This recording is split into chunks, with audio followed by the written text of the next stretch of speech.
It's the 18th hole, and my 15-year-old son AJ walks up to the green. He takes his time eyeing his ball, and it's lying about 25 feet from the hole. It's a double break that requires quite a bit of an uphill putt. He needs to hole it to win his bet with me. I follow him all the way around the green as he squats behind the ball to take a look at the slope. He's carefully calculating how he's going to make this putt. He is determined to show up the old man for the first time in many years of us playing together. And I kind of hover around him. I'm enjoying his tension. I decide to give him a little lesson in the importance of managing his mental game. And I ask him, so AJ, when you take the putter back, do you breathe in or do you hold your breath? I laugh and smile, and he sends me mental daggers, through his eyes like kids do. He's trying not to think of how he breathes, and I know it throws his concentration off. And I notice his body language, it just reeks of tension, and he tries to refocus from that. Flash backwards in time for a moment with me, and I've been playing and teaching AJ golf since he was 3 years old. Before that, I actually pushed him around on the course in a jogger's baby carriage while I played. Heck, I figured it was the only way I was going to go get some playing time on the occasional weekends that I was able to, and he seemed to enjoy it. I'll never forget the crazy things I did to keep him asleep or entertain to try to keep him quiet on the course, right? I'm dancing around, and from a distance, I'm sure the other golfers probably thought I was nuts or crazy doing these dances and whatnot to keep him quiet.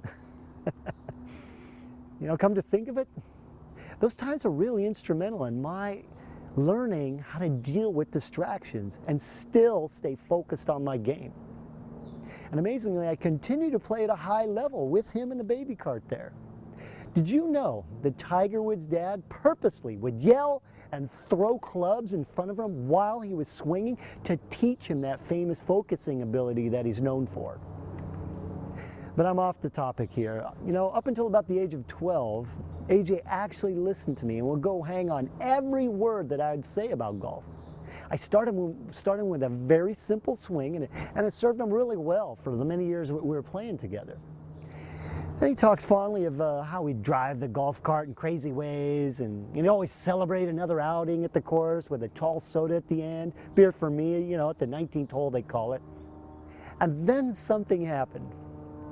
AJ hit that age where all of a sudden, he knows everything. His game started to get better, and I could see a wall come up. A wall, anytime I'd talk about the mental game of golf.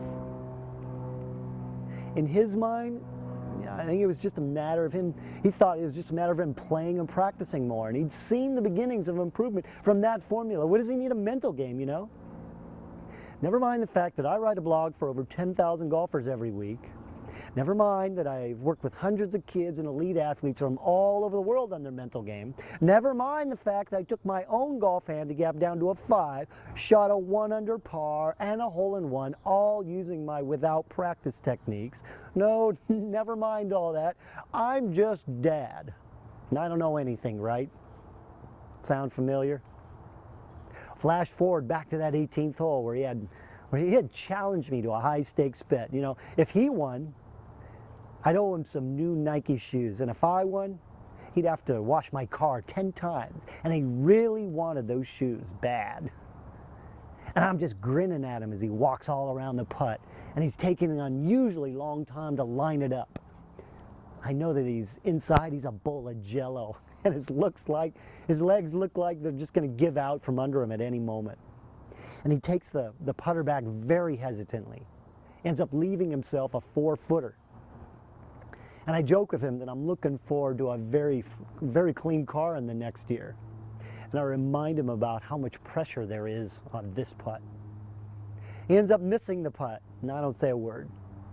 We walk to the car in silence. I know to let him process things like this his way. I turn the radio on in the car, his favorite station. I'm trying to break the tension as we drive home. A few weeks later, he comes over to me, tells me he's ready to learn about the mental game, and we get going in earnest. And I'm happy to report today, as I tell you this story, AJ's earned a scholarship to play golf at the college of his choice.